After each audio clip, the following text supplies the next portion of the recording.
नमस्कार विद्यार्थी मित्रांनो, NMMS परीक्षा 2020 मधील आज आपण सराव प्रश्नपत्रिका क्रमांक 6 मधील भाग दुसरा अभ्यासणार आहोत। पहिल्या भागाची लिंक खाली डिस्क्रिप्शन बॉक्समध्ये दिलेली आहे। उदाहरण क्रमांक 11 याप्रमाणे आहे। आपल्याला एक त्रिकोण दिलेला आहे। त्रिकोण PQR मध्ये बाजू PQ आणि बाजू PR समान आहे, या दोघांची लांबी। त्याच्यानंतर PS हा QR वर लंब आहे, म्हणजे हा या ठिकाणी लंबची खूण आहे। तर कोणत्या कसोटीनुसार त्रिकोण PSQ आणि त्रिकोण PSR हे दोन त्रिकोण एकरूप होतील? आपल्याला कसोटी ओळखायची आहे। दिलेल्या 4 कसोट्यांपैकी कोणत्या कसोटीनुसार ते दोन त्रिकोण एकरूप होतील? तर या ठिकाणी हा PS बाजू QR वर लंब आहे, त्यामुळे ही सुद्धा या ठिकाणी हा सुद्धा 90 अंशाचा कोन होईल। म्हणजे हे दोन काटकोन त्रिकोण आहेत। PSQ आणि PSR हे दोन काटकोन त्रिकोण आहे। या काटकोन त्रिकोणामध्ये PQ कर्ण आहे, म्हणजे कर्ण PQ एकरूप कर्ण PR होईल या ठिकाणी। म्हणजे कर्ण कर्ण एकरूप आहे काटकोन त्रिकोण असल्यामुळे।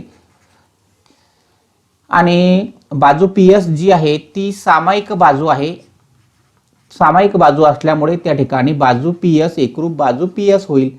म्हणजेच या दोन त्रिकोणांमध्ये कर्ण कर्ण एकरूप आहे आणि बाजू बाजू एकरूप आहे, म्हणजेच कर्णभुजा कसोटी या ठिकाणी लागू होईल। म्हणून पर्याय क्रमांक 3 हे आपलं या ठिकाणचं उत्तर असणार आहे। उदाहरण क्रमांक 12 मध्ये तुम्हाला एक गुणोत्तरीय बैजिक राशी दिलेली आहे। या बैजिक राशीला तुम्हाला सरळ रूप कोणते, म्हणजे सोपे रूप द्यायचे आहे, तुम्हाला सोडवायचं आहे उदाहरण तुम्ही। आता या ठिकाणी आपल्याला पहिली जी काही दिलेली आहे पहिल्या कंसातली राशी ती आहे x अधिक 3। दुसरी जी राशी आहे ती आता मध्ये एक गुणिले चिन्ह आहे, x वर्ग कंसामध्ये दिलाय तुम्हाला x वर्ग वजा 9x अधिक 18। मग x वर्ग वजा 9x अधिक 18 या ठिकाणी ही जी त्रिपदी आहे, तर या त्रिपदीचे आपल्याला अवयव घ्यायचे आहेत। मग 18 चे तुम्हाला दोन अवयव असे निवडायचे आहेत की जेणेकरून त्यांची बेरीज या ठिकाणी येणार आहे। 18 चे दोन अवयव आपल्याला निवडूया। तर या ठिकाणी साइन त्रिक 18 होतात, बेरीज ऋण 9 येते आणि गुणाकार धन 18 येतो। म्हणजे अवयव झाले त्या ठिकाणी, अवयव जर पाडले तर पहिला अवयव x वजा 6 होईल, दुसरा अवयव x वजा 3 होईल। या ठिकाणी x वर्ग वजा 9x अधिक 18 चे अवयव आपण मांडूया। x वजा 6 पहिला अवयव आणि x वजा 3 हा दुसरा अवयव होईल। आता तिसरा जो कंस आहे त्याच्यामध्ये 3x वजा 15 दिसतोय आपल्याला। तर या ठिकाणी आपल्याला 3 कॉमन घेता येईल। 3 जर कॉमन घेतला तर x वजा 5 अशा पद्धतीने ती राशी शिल्लक राहणार आहे कंसामध्ये। छेदस्थानी आता या ठिकाणी सगळ्यांच्या छेदस्थानी कंसाला या ठिकाणी आता x वर्ग वजा 9 हा जो x वर्ग आहे तुम्ही अशा प्रकारे लिहू शकतो आणि 9 हा जो आहे तो मी या प्रकारे लिहू शकतो। म्हणजे या ठिकाणी ही जी x वर्ग वजा 9 राशी आहे ती आपल्याला x वर्ग वजा 3 चा वर्ग या स्वरूपात लिहिता येईल। मग याचे अवयव आपल्याला माहिती आहे की एका कंसामध्ये a अधिक b असतो आणि दुसऱ्यामध्ये a वजा b असतो। मग याप्रमाणे आपल्याला ही राशी x वर्ग वजा 9 त्याचे अवयव तुम्हाला लिहिता येतील x अधिक 3 आणि दुसऱ्या कंसामध्ये x वजा 3, x अधिक 3 आणि x वजा 3 अशा पद्धतीने अवयव पडले। आणि x वजा 5 हा जो अवयव आहे तो आपण याचप्रमाणे लिहू शकतो। आता बघा या ठिकाणी हा x अधिक 3 आणि हा x अधिक 3 एकमेकांशी भाग जाईल। त्यानंतर x वजा 3 आणि हा x वजा 3 याचा एकमेकांशी भाग जाईल। हा x वजा 5 आणि x वजा 5 एकमेकांशी भाग जाईल। म्हणजे आता शिल्लक राहिलं x वजा 6 आणि हे गुणिले 3 आहे। या ठिकाणी या बाजूला इथं 3 शिल्लक राहिलेले आहे। मग या स्वरूपात आपल्याला उत्तर दिलेलं नाही, याला सोपं रूप आपल्याला काय करता येईल तर 3 ने गुणून घेता येईल, म्हणजे 3x वजा 18 असं हे सोपं रूपांतर येईल। मग 3x वजा 18 पर्याय क्रमांक 2 हे आपलं या ठिकाणचं उत्तर असणार आहे। पर्याय क्रमांक 2 हे आपलं बरोबरचं उत्तर आहे। उदाहरण क्रमांक 3 आपल्याला असं दिलेलं आहे की प्रत्येक संख्येला k ने गुणल्यास त्याच्या मध्यावर काय परिणाम होईल? सांख्यिकीमधील हा प्रश्न आहे। तर मध्य म्हणजे काय? तर मध्य म्हणजे या ठिकाणी सर्व प्राप्तांकांची बेरीज, त्याला आपण म्हणतो एकूण बेरीज, एकूण प्राप्तांकांची बेरीज छेदस्थानी प्राप्तांकांची संख्या, जेवढे प्राप्तांक असतील तेवढ्यांची संख्या, अशा प्रकारचं आपल्याला हे एक सूत्र माहिती आहे, प्राप्तांकांची संख्या। मग आता आपल्याला या ठिकाणी बेरीज आहे, परंतु बेरजेमध्ये काय केलं त्यांनी k ने गुणलं या ठिकाणी। म्हणजेच समजा आपण एक उदाहरणादाखल 8, 6 असे काहीतरी नंबर्स आपण या ठिकाणी घेऊया, 4 त्याच्यानंतर 1 त्याच्यानंतर 7। तर आता काय होईल, याला k ने गुणलं तर हा 8k होईल, अधिक याला गुणलं तर हा 6k होईल या ठिकाणी अशा पद्धतीने। म्हणजे काय होईल, बेरीज जर केली तर या ठिकाणी 8 आणि 6 14 आणि 4 म्हणजे हा के कॉमन निघेल या ठिकाणी, बरोबर आहे. म्हणजे बेरीज या ठिकाणी जी येईल त्या बेरजेला नवीन मध्य जो तयार होईल आता या ठिकाणी नवीन मध्य, तर या ठिकाणी काय होईल, नवीन मध्य बरोबर नवीन बेरीज भागिले प्राप्तांकांची संख्या. तर आता या ठिकाणी एकूण बेरीज जी आहे त्या एकूण बेरजेला हा के कॉमन निघेल, म्हणजे या ठिकाणी काय होईल, एकूण बेरीज भागिले प्राप्तांकांची संख्या, ती तर काही बदलणार नाही, त्याला काही आपण गुणलेलं नाही, प्राप्तांकांची संख्या, आणि या ठिकाणी हा के कॉमन निघेल, या बाजूला आपल्याला तो लिहिता येईल. मग आता या ठिकाणी नवीन मध्ये काय झाला बघा बरं, तर एकूण बेरीज भागिले प्राप्तांक गुणिले के.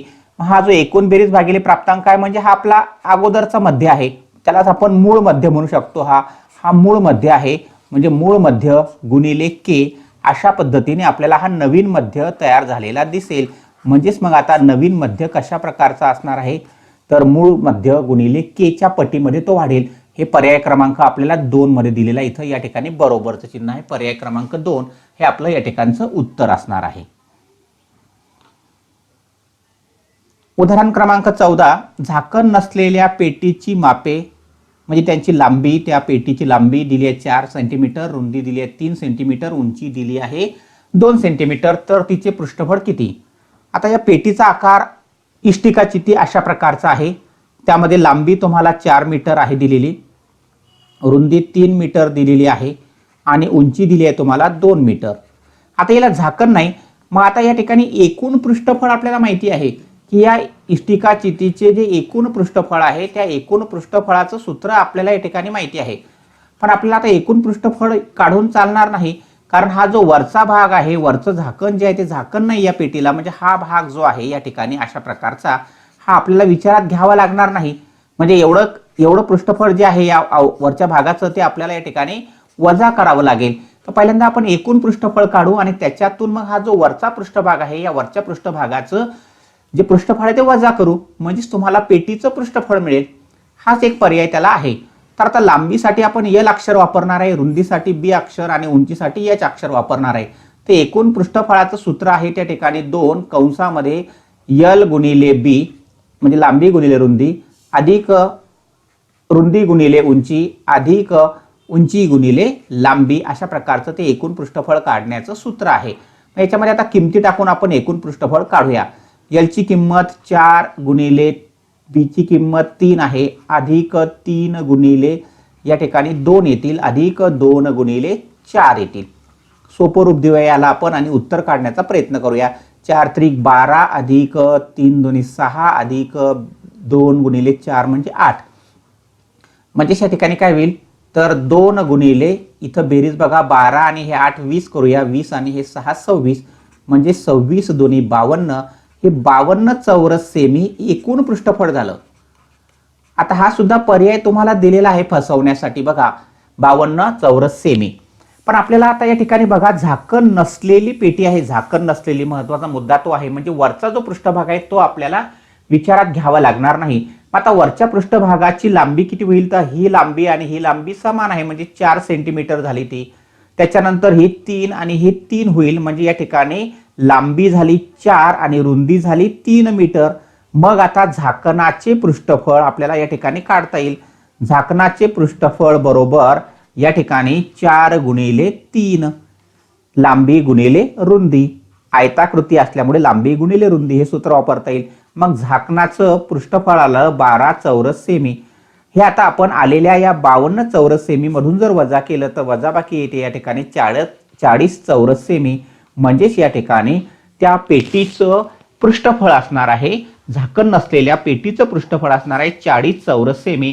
ते पर्याय क्रमांक 3 मध्ये तुम्हाला दिले आहे, म्हणून पर्याय क्रमांक 3 हे आपलं अचूक उत्तर असणार आहे. आता या ठिकाणी आपल्याला जर पेटीच फक्त दिली असती, या ठिकाणी झाकण नसलेला हा शब्द दिला नसता, तर मग आपला पर्याय क्रमांक 4 आला असता, हे लक्षामध्ये घ्या.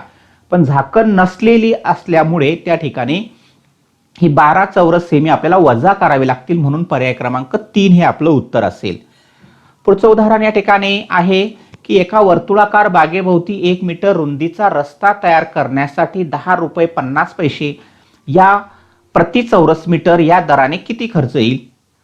बागेचा परीघ तुम्हाला दिलाय 56.4/7 अशा प्रकारे आहे. आता या ठिकाणी आपण बाग काढूया पहिल्यांदा आणि त्याच्या भोवती हा रस्ता आहे. ह्या पांढऱ्या रंगाचं जे वर्तुळ आहे ते म्हणजे बाग आहे. पांढरा रंग दाखवतो आपल्याला बाग. आणि या बागेभोवती हा बागेभोवती 1 मीटर रुंदीचा हा रस्ता आहे. या ठिकाणी या रस्त्याची जी रुंदी आहे ती 1 मीटर आहे. या ठिकाणी लक्षामध्ये घ्या. म्हणजे असा रस्ता पूर्ण या बागेभोवती आहे. म्हणजेच या ठिकाणी आता 2 वर्तुळे तुम्हाला दिसणार आहेत. एक म्हणजे पांढऱ्या रंगाचं वर्तुळ म्हणजे बागेचं क्षेत्रफळ म्हणता येईल त्याला, आणि दुसरं हे पिवळ्या रंगाचं जे वर्तुळ आहे ते म्हणजे या ठिकाणी रस्त्यासह बागेचं क्षेत्रफळ. मग आता आपल्याला फक्त रस्त्याचं क्षेत्रफळ जर माहीत करायचं असेल तर कशा पद्धतीने करता येईल आपल्याला, तर रस्त्याचे क्षेत्रफळ बरोबर मोठ्या वर्तुळाचे क्षेत्रफळ वजा लहान वर्तुळाचे क्षेत्रफळ. आता मोठ्या वर्तुळासाठी आपण कॅपिटल आर हे अक्षर वापरूया त्रिज्येसाठी, आणि छोट्यासाठी आता आपण स्मॉल आर वापरूया, छोटा आर या ठिकाणी वापरूया. म्हणजेच पाय आरचा वर्ग वजा पाय आरचा वर्ग, पण या ठिकाणी आरच्या किमती वेगवेगळ्या आहेत लक्षामध्ये घ्या. आता पाय कॉमन जर या ठिकाणी आपण घेतला तर कंसामध्ये शिल्लक राहणार आहे आरचा वर्ग वजा आर चा वर्ग या ठिकाणी, अशा पद्धतीने. पण आता आपल्याला आरची किंमत डायरेक्ट त्यांनी काही दिलेली नाही, ती परिघाच्या स्वरूपात दिलेली आहे. तर परिघ किती आहे आपल्याकडे दिलेला, तर परिघ तो दिलेला आहे त्यांनी आपल्याला 56.4/7. आता याचं व्यवहारी अपूर्णांकामध्ये रूपांतर आपल्याला करता येईल. कशा पद्धतीने, 56 गुणिले 7 अधिक 4/7 अशा पद्धतीने करता येईल. 7 सकम 42, त्याला 4, 7 5 35 आणि 4 म्हणजे हा गुणाकाराला 392. 392 अधिक 4, 392 अधिक 4/7 म्हणजेच या ठिकाणी काय झाला, परिघ आला आपला 396/7. हा झाला परिघ. आता परिघावरून आपल्याला या ठिकाणी आरची किंमत काढता येईल, म्हणजे त्या बागेच्या क्षेत्रफळाची किंमत आपल्याला या ठिकाणी काढता येईल. आणि रस्त्याच्या क्षेत्रफळाची सुद्धा किंमत या ठिकाणी दोन्ही आरच्या किमती माहीत झाल्या की करता येईल उत्तर. मग आता आपल्याला परिघाचं सूत्र माहिती आहे की परिघ बरोबर 2 पाय आर, त्रिज्या काढायची असेल तर 2 पाय आर हे सूत्र वापरतो. परिघाची किंमत आता आपण या ठिकाणी व्यवहारी अपूर्णांकात केली, 396/7 बरोबर 2 गुणिले 22/7 गुणिले आर. 22/7 गुणिले आर. आता 2 आणि 22 अंशामध्ये आहेत त्यामुळे इकडे छेदस्थानी येतील आणि हा 7 छेदस्थानचा अंशामध्ये जाईल. म्हणजेच या ठिकाणी उत्तर आपल्याला या ठिकाणी 396 गुणिले 7 छेदस्थानी 2 गुणिले 22 असं करता येईल. या ठिकाणी 2 गुणिले 22 बरोबर आर. याला सोपं रूप देऊया आणि त्याच्यानंतर या ठिकाणी आता 22/7 अशा पद्धतीने, आणि हा 396 छेदस्थानी 7 आहेच, म्हणजे या ठिकाणी आपल्याला तो लिहावा लागेल. या ठिकाणी अशा पद्धतीने येईल ते. मग आता हा 7/1/7, हा 7/1/7 याचा एकमेकांशी भाग गेला. आता या 2 ने 396 ला भाग जातो, बे 1 बे. इथं आता बघा तोंडीच भागाकार करूया, बे 1 बे, उरला 1, 9 झालेत म्हणजे 19 झाले, बे 9 18, उरला परत 1 आणि मग हे झाले 16 म्हणजे बे 8 16.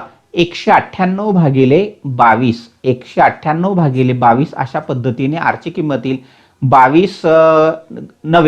22 गुणिले 9 म्हणजे 198 होतात. म्हणजेच त्या बागेची त्रिज्या आली 9 मीटर. लक्षामध्ये घ्या, बागेची त्रिज्या 9 मीटर म्हणजे लहान आरची किंमत या ठिकाणी, छोट्या आरची किंमत आली 9 मीटर. आता 1 मीटर रुंदीचा रस्ता आहे म्हणजे या ठिकाणी बघा इथपर्यंत अंतर किती होईल, 9 मीटर होईल, बरोबर आहे की नाही. इथून इथपर्यंत अंतर 9 मीटर होईल आणि हा रस्ता 1 मीटरचा आहे. म्हणजेच या ठिकाणी कॅपिटल आरची किंमत होणार आहे 9 अधिक 1 म्हणजे 10 मीटर होणार आहे. लक्षामध्ये घ्या. आता ही किंमत आपण इथं टाकूया, म्हणजेच 22/7 गुणिले या ठिकाणी आरची किंमत आहे 10चा वर्ग वजा 9चा वर्ग. 10चा वर्ग, आता किंमत टाकू डायरेक्ट, 10चा वर्ग 100 वजा 9चा वर्ग 81 असं करूया. या ठिकाणी थोडी आकडेमोड लवकर करूया. आता या ठिकाणी काय येईल बघा, 22 गुणिले या ठिकाणी जर वजाबाकी केली तर वजाबाकी येते 19 छेदस्थानी 7. आता एवढे घनफळ झालं, एवढं त्या बागेचं या ठिकाणी क्षेत्रफळ झालं, एवढे चौरस मीटर येतील ते. आता याला या ठिकाणी 10.5 ने आपल्याला गुणावं लागेल. आकडेमोड जरा या ठिकाणी खूप वाढलेली आहे, समजून घेऊया. 7/1/7 आणि इथं या ठिकाणी भाग जाणार आहे 1.5चा. म्हणजेच काय होईल बघा, 22 गुणिले 19 पहिल्यांदा करावे लागतील आणि त्याच्यानंतर मग 1.5 ने गुणावं लागेल. 19 दुनी 38, हातच्याला 3, 19 दुनी 38 आणि 3 41. आता पुन्हा याला 1.5 ने गुणायचं आहे. आपण 1.5 ने गुणूया. 22 गुणिले 19 गुणाकार केला आणि हा भाग गेला ना या ठिकाणी 1.5 चा. तर 15 8 120, हातच्याला 12 आलेत. त्याच्यानंतर 15 1 15 आणि 12 27 होतात. 27 7, हातच्याला 2 येतील. आता हातच्याला 2 येतील. त्याच्यानंतर 15 चोक 60 आणि 2 62 झालेत. दशांश चिन्ह 1.5 ने गुणतो म्हणजे या ठिकाणी दशांश चिन्ह या ठिकाणी येणार आहे 7 नंतर, म्हणजे इथं येणार आलेत या ठिकाणी 627.0, म्हणजे 627.0 हे पर्याय क्रमांक 4 मध्ये दिलेलं आहे. म्हणून पर्याय क्रमांक 4 हे आपलं या ठिकाणचं उत्तर असणार आहे. थोडीशी आकडेमोड जास्त आहे या उदाहरणामध्ये, बाकी काही नाही. 7वं उदाहरण आपल्याला असं दिलं आहे की एका त्रिकोणाच्या बाजू 25 सेमी, त्याच्यानंतर 60 सेमी आणि 65 सेमी दिलेले आहेत. या ठिकाणी आपण याला 25 मीटर दिलेले आहे. 25 मीटर, त्याच्यानंतर 60 मीटर या ठिकाणी दुसरी बाजू घेऊया आणि तिसरी बाजू या ठिकाणी आहे 65 मीटर. आणि पुढे सांगितलेलं आहे की 60 मीटर लांबी असलेल्या बाजूच्या समोरील शिरोबिंदूतून याच ठिकाणी 60 बाजू असलेली ही बाजू आहे या ठिकाणी. म्हणजे त्याला आता आपण जर त्रिकोण PQR त्रिकोण ABC नाव देऊया. त्रिकोण ABC नाव दिलं तर BCच्या समोरचा शिरोबिंदू A आहे, तर हा लंब टाकलेला आहे या ठिकाणी. तर या शिरोलंबाची लांबी किती, असा हा प्रश्न या ठिकाणी आपल्याला विचारलेला आहे. मग आता आपल्याकडे त्रिकोणाच्या 3 बाजू दिलेल्या आहेत, बाकी दुसरी कुठलीही माहिती नाही. तर आता आपल्याला शिरोलंबाची लांबी काढण्यासाठी काय करता येईल, तर पहिल्यांदा या त्रिकोणाच्या 3 बाजू दिलेल्या आहेत, तर त्याच्यावरून आपल्याला या त्रिकोण ABCचं क्षेत्रफळ काढता येईल. त्रिकोण ABCचं क्षेत्रफळ काढल्यानंतर आता पुन्हा आपण वेगळ्या प्रकारे त्रिकोणाचं क्षेत्रफळ काढूया की पाया BC घेऊया आणि उंची या ठिकाणी ही शिरोलंबाची उंची म्हणजे H म्हणू. आता आपण त्याला H म्हणूया. मग आता क्षेत्रफळ माहिती असेल आणि पाया माहिती असेल तर आपल्याला उंची काढता येईल, म्हणजे शिरोलंबाची लांबी काढता येईल. म्हणजे पहिला मुद्दा आपल्याला या ठिकाणी काय करावं लागेल, म्हणजे उदाहरण पहिल्यांदा समजून घेऊ की हा जो त्रिकोण ABC आहे, तर या त्रिकोण ABCचं क्षेत्रफळ आपल्याला 2 वेगवेगळ्या प्रकारे काढायचं आहे. म्हणजे पहिल्यांदा काढायचं 1/2 गुणिले पाया गुणिले उंची, या प्रकारे सूत्र वापरून काढायचं आहे सूत्र 1 म्हणजे याच्यामध्ये. आणि दुसऱ्यांदा या ठिकाणी आपण काढूया की याच्या बाजू जी आहेत त्या बाजू आपल्याला 25 मीटर, त्याच्यानंतर B ची किंमत या ठिकाणी 60 मीटर आणि C ची किंमत या ठिकाणी आहे 65. हिरोचे सूत्र वापरून आपल्याला या ठिकाणी त्रिकोण ABCचं क्षेत्रफळ काढता येऊ शकते. त्यासाठी आपण पहिल्यांदा S ची किंमत काढतो. S म्हणजे काय, तर A अधिक B अधिक C छेदस्थानी 2, अर्धपरिमिती म्हणतो आपण S ला. 25 अधिक 60 अधिक 65 छेदस्थानी 2. बेरीज करूया. 5 आणि 5 10 शी 0, हातच्याला 1, 6 आणि 6 12 आणि 1 13, 13 आणि 2 15, 150/2, 150/2 म्हणजेच 75, म्हणजे S ची किंमत 75 आली. आता हिरोचे सूत्र आपल्याला माहिती आहे की एरिया त्रिकोण ABC बरोबर हिरोचे सूत्र आपल्याला या ठिकाणी लक्षात घ्यायचं आहे की ते सूत्र आहे वर्गमुळामध्ये, पूर्ण या ठिकाणी वर्गमुळाचं चिन्ह आहे S वजा A, S वजा B आणि S वजा C, अशा प्रकारचं हे सूत्र आहे. सूत्र लांब आहे परंतु लक्षात ठेवायला सोपं आहे. आता ह्या किमती याच्यामध्ये आपण भरूया. S ची किंमत 75 आली, त्याच्यानंतर 75 वजा 25, A ची किंमत 25 आहे म्हणून, त्याच्यानंतर 75 वजा 60, 75 वजा 65 किमती टाकल्या. आता आकडेमोड करूया. आकडेमोड करताना या ठिकाणी काळजीपूर्वक करावी लागेल, आकडेमोड थोडीशी जास्तीची आहे. हे 75 लिहिले अगोदर, गुणिले आहे मध्ये चिन्ह. 75 मधून 25 गेले तर 50 येणार आहेत, 75 मधून 60 गेले तर 15 येतील आणि 75 मधून 65 गेले तर या ठिकाणी 10 येईल. आता या ठिकाणी आपण अवयव पाडायचे आहेत आणि 2-2च्या जोड्या तयार झाल्या पाहिजेत. मग आता कशा पद्धतीने बघा आपल्याला मिळेल, तर या ठिकाणी हे 50 आहे. 50 म्हटल्यानंतर ठीक आहे, आता आपण हा 15 आहे आणि हा 75 आहे, तर 75 मध्ये 15ची जोडी आहे. म्हणजे आता आपल्याला या ठिकाणी काय करता येईल, या 75चे अवयव कसे पाडता येतील बघा बरं. तर 15 गुणिले 5 गुणिले हा 50 आपण असाच ठेवूया, गुणिले हा 15 या ठिकाणी लिहिला आणि या ठिकाणचा हा 10. थोडे आकडेमोड आहे जरा क्लिष्ट. तर बघा 15ला जोडी मिळालेली आहे. त्याच्यानंतर या ठिकाणी 50ला जोडी नाही, पण 50ला जोडी मिळेल कशा पद्धतीने बघा. त्याचे जर आपण या ठिकाणी अवयव पाडलेत 10 गुणिले 5, इथं आपण 10 गुणिले 5 हे अवयव पाडू शकतो. या ठिकाणी 50ला आपण काय करूया, 10 गुणिले 5 अशा स्वरूपात मांडूया. 10 गुणिले 5 म्हणजे आता 10ला जोडी मिळाली, त्याच्यानंतर 5ला जोडी मिळाली. मग या जोडीमधला प्रत्येकी एक एक बाहेर घ्यायचा आहे. म्हणजे 15 गुणिले 5 गुणिले 10, 15 5 75, 75 गुणिले 10 म्हणजेच याचा अर्थ होतो या ठिकाणी 15 5 75 गुणिले 10 म्हणजे 750 चौरस सेमी, चौरस मीटर. मीटरमध्ये माप आहे म्हणून ही किंमत टाकूया. आता इथं त्रिकोण एबीसीचं क्षेत्रफळाची किंमत आली 750 बरोबर 1/2 गुणिले 60 गुणिले एच. इथं आता हा 6 2 ने या 6ला म्हणजे 30चा भाग जाईल 60ला, म्हणजे 30 आले. आता 30चं पक्षांतर इकडे करा, 750 भागिले 30 बरोबर एच. एच म्हणजे शिरोलंबाची उंची. हा शून्य गेला, 75/3, 25 त्रिक 75 म्हणजेच एच बरोबर 25 मीटर येणार आहे. शिरोलंबाची उंची येणार आहे 25 मीटर. पर्याय क्रमांक 1 मध्ये उत्तर दिलेलं आहे, म्हणून पर्याय क्रमांक 1 हे आपलं अचूक उत्तर असणार आहे. थोडी आकडेमोड आहे मोठी, परंतु उदाहरणं सोपी आहेत.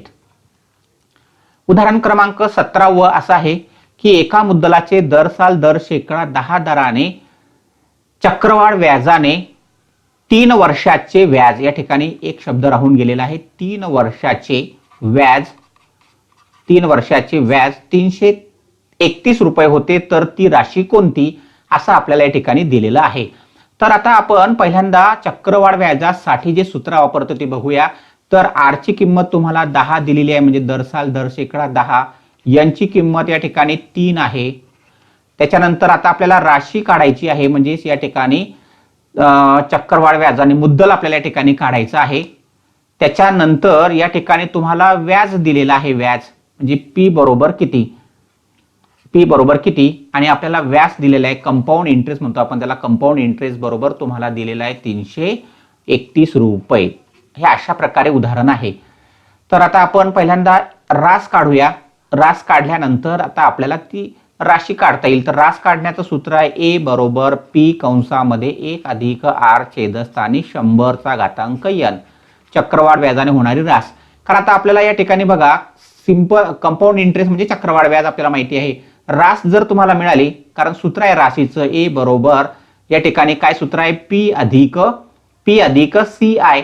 मग आता आपण राशीची किंमत जर आपल्याला, सी आय ची किंमत तुम्हाला माहिती आहे 331 रुपये आहे ती, आणि आता आपल्याला पी ची किंमत तर काढायची आहे. मग ए ची किंमत मला शोधायची आहे. मग ए ची किंमत शोधण्यासाठी मला या सूत्राचा वापर करावा लागेल. मग वापर करूया. म्हणजेच आता या ठिकाणी ए ची किंमत ठरवूया.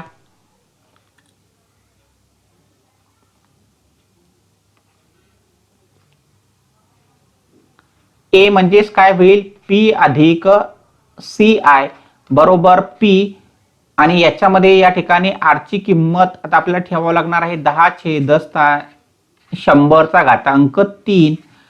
आता सी आय ची किंमत तुम्हाला दिलेली आहे, म्हणजे पी अधिक 331 बरोबर पी. आता हे सोडूया. या ठिकाणी शून्य गेला, हा शून्य गेला, म्हणजे या ठिकाणी 1 अधिक 1 छेदस्थानी 10चा घातांक 3.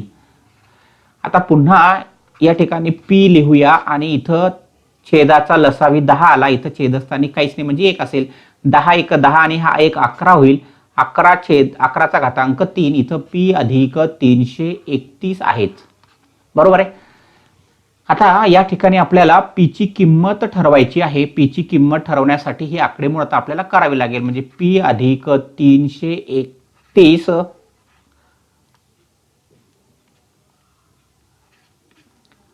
बरोबर पी गुणिले 11 गुणिले 11 गुणिले 11 असं 3दा येईल या ठिकाणी, कारण घातांक 3 आहे म्हणून. छेदस्थानी 10 गुणिले 10 गुणिले 10, 10 गुणिले 10 गुणिले 10 1000 होतील. मग 1000 ने याला गुणावं लागेल आपल्याला, म्हणजे 1000 आणि गुणिले पी अधिक 331 आहे सध्या या ठिकाणी, आणि पी गुणिले या ठिकाणी 11 गुणिले 11 गुणिले 11, 11चा घन आपल्याला जर माहिती असेल तर तो आहे 1331. सोडवूया आता याला. 1000 पी झाले त्या ठिकाणी, अधिक याला जर गुणलं तर किती होतील ते बघूया. त्याच्यावर 1 2 3 शून्य ठेवलेत आपण, बरोबर पी गुणिले या ठिकाणी होईल म्हणजे 1331 पी, 1331 पी. आता ह्या पीचं पक्षांतर इकडे जर केलं, 1000 पी जर याच्यातून वजा केलेत तर या ठिकाणी 1000 पी वजा करूयात, या ठिकाणी 3,31,000 बरोबर वजाबाकी केली तर 331 येतील, 331 पी येतील. आता 331चं पक्षांतर इकडे करा म्हणजे 3,31,000 छेदस्थानी 331 बरोबर पी.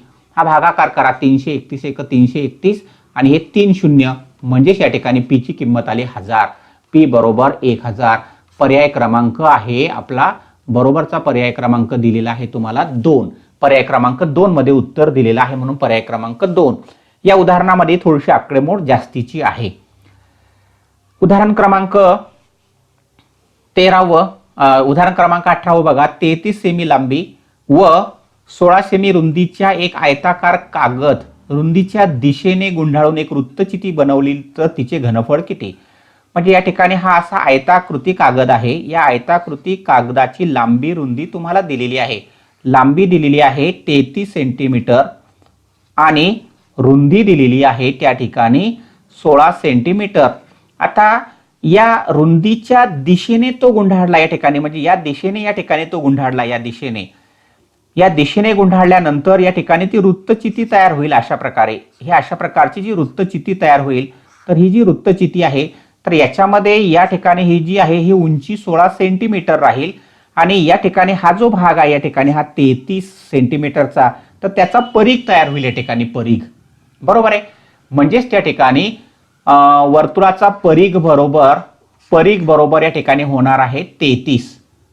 आता या ठिकाणी 33 सेंटीमीटर परीघ झालेला आहे आणि या ठिकाणी उंचीची किंमत येणार आहे म्हणजे आर बरोबर या वृत्तचितीसाठी येणार आहे 16 सेंटीमीटर. आता उंचीची किंमत या ठिकाणी येणार आहे 16 सेंटीमीटर. मला आरची किंमत या ठिकाणी काढायची आहे, पण आरची किंमत या परिघामध्ये दिलेली आहे 2 पाय आर बरोबर 33. याच्यामध्ये तुम्हाला दिलेली आहे ती परिघाची किंमत. मग आता हे पक्षांतर करूया म्हणजेच आर बरोबर किंवा इथं भाग हे करूया 2 गुणिले 22/7 गुणिले आर बरोबर 33. याला आता आपण सोपं रूप देऊया. आकडेमोड या ठिकाणी आपण करतोय. हा 7 अंशस्थानी जाईल आणि 2 गुणिले 22 छेदस्थानी जाईल म्हणजेच या ठिकाणी 33 गुणिले 7 छेदस्थानी 2 गुणिले 22. 11 दोन्ही 22, 11 त्रिक 33 म्हणजे 3 7 21 छेदस्थानी 4. हा 2 आणि हा 2 गुणाकार होईल 4. म्हणजे आता आरची किंमत आली 21 छेदस्थानी 4. मग आता वृत्तचितीचं आपल्याला घनफळ काढता येईल. वृत्तचितीच्या घनफळाचं सूत्र काय आहे, तर सूत्र आहे पाय आर वर्ग एच. किंमत टाकूया त्याच्यामध्ये. पायची किंमत 22/7 गुणिले आरची किंमत 21/4 आहे, पण तो दोनदा करावा लागणार आपल्याला कारण वर्ग आहे ना. 21/4 गुणिले 21/4 आणि उंचीची किंमत 16 सेंटीमीटर आहेच. आता याला सोपं रूप देऊया. 4 चोक 16 हा या 16शी पूर्णपणे भाग जाईल. त्याच्यानंतर 7 1 7 7 त्रिक 21 म्हणजेच 22 गुणिले 3 गुणिले 21. 22 त्रिक 66 गुणिले 21. 21 सक 126. ह्याच्याला 12 आलेत बरोबर आहे. त्याच्यानंतर 21 सक पुन्हा 126 होईल. 6 आणि 2 8, इथं 3 इथं 1 म्हणजे 138 झालेत. गुणाकार केला या ठिकाणी आपण. गुणाकार कुठल्याही पद्धतीने करू शकतो. 1386 घन सेंटीमीटर हे पर्याय क्रमांक 3 मध्ये दिलेलं आहे. पर्याय क्रमांक 3 हे आपलं बरोबरचं उत्तर असणार आहे. पुढचं उदाहरण बघूया आता आपण. 19 नंबरचं. रेषा पी आणि रेषा क्यू एकमेकींना समांतर आहे आणि आर ही त्यांची छेदिका आहे. रेषा आर छेदिका आहे. ए ची किंमत तुम्हाला दिलेली आहे. ए बरोबर 120 दिलेली आहे. तर सी आणि बी यांचं गुणोत्तर विचारलं आहे. सी बी किती. तर आता आपण या सी आणि बी च्या किमती पहिल्यांदा शोधूया. तर या ठिकाणी ए ची किंमत आणि बी ची किंमत सारखीच असणार आहे कारण ए बरोबर बी, कारण त्याला असणार आहे विरुद्ध कोण आहेत ते एकमेकांचे. मग विरुद्ध कोण हे एकरूप असतातच नेहमी लक्षात ठेवा. म्हणून मग आता ए ची किंमत जर 120 असेल तर बी ची किंमत सुद्धा झाली 120. आता बी कोण अधिक सी कोण हे झालेत आंतरकोन. रेषा समांतर असतील तर आंतरकोन परस्परांचे पूरक असतात. या गुणधर्माचा वापर आपल्याला करता येईल. मग बी ची किंमत 120 काढलेली आहे. याच्यामध्ये आपण किंमत टाकून सी ची किंमत काढू शकतो. 180 वजा 120 म्हणजे सी ची किंमत आली 60. आता आपल्याला काय गुणोत्तर विचारलंय? सी बी गुणोत्तर बरोबर किती? सी ची किंमत आहे 60 आणि बी ची किंमत आहे 120. याला सोपं रूप द्या. 60 एक 60, 60 दोन्ही 120 म्हणजेच आपण याला म्हणू शकतो 1/2 म्हणजेच 1/2. ते आपल्याला पर्याय क्रमांक 4 मध्ये दिलेला आहे म्हणून पर्याय क्रमांक 4. तोंडीही करता येईल आकडेमोड न करता. तुम्हाला बघा कशा पद्धतीने सांगतो. हा ए कोण आहे 120 अंशाचा म्हणून बी कोण सुद्धा 120 अंशाचा आहे. आणि या ठिकाणी आपल्या लक्षात आलं पाहिजे की बी आणि सी हे एकमेकांचे पूरक असतील. कारण काय तर रेषा समांतर आहे. रेषा समांतर असले की पूरक. आता आपल्याला कोणतं गुणोत्तर विचारलंय? सी छेदस्थानी बी गुणोत्तर विचारलंय. सी बी म्हणजे याचा अर्थ आहे सी छेदस्थानी बी. मग सी ची किंमत टाकायची 60, बी ची किंमत टाकायची 120. याला सोपं रूप दिलं की ते होते या ठिकाणी 1/2. अशा पद्धतीने सुद्धा आपल्याला आकडेमोड न करता तोंडी करता येईल. अशा रीतीने विद्यार्थी मित्रांनो आपण या व्हिडिओ अंतर्गत सराव प्रश्नपत्रिका क्रमांक 6 मधील उदाहरणे समजून घेतलेली आहे. ही उदाहरणे जर आपल्याला समजली नसतील तर ही व्हिडिओ आपण पुन्हा बघा. म्हणजेच तुम्हाला NMMS परीक्षेसाठी या व्हिडिओचा निश्चितपणे फायदा होईल. धन्यवाद. Keep watching, keep learning.